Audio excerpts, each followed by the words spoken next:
मला इथे आमंत्रित केले. खरं तर आज खरंच माझी खूप काहीच तयारी नसताना देखील मी बोलण्याचा प्रयत्न करेल, नक्कीच करेल. कारण की आज माझा दिवस आहे असं मी समजते. कारण की प्रत्येकाने आपला दिवस म्हणूनच इथे येऊन बोललं पाहिजे.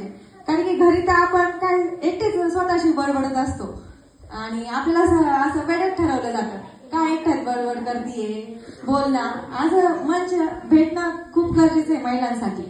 कारण की आपल्या भावना हे आपण फक्त आपल्या किचन मध्ये व्यक्त करत असतो आणि घरातच आणि मुलांबरोबर. तसं हा मंच खरंच खूप छान आहे की इथं बोलण्याची संधी दिली जाते आणि प्रत्येक महिलेला आपलं मत सुद्धा व्यक्त करता येतं. आज 8 मार्च हा दिवस शाळेत नाही तर जगभरात सगळीकडे साजरा केला जातो.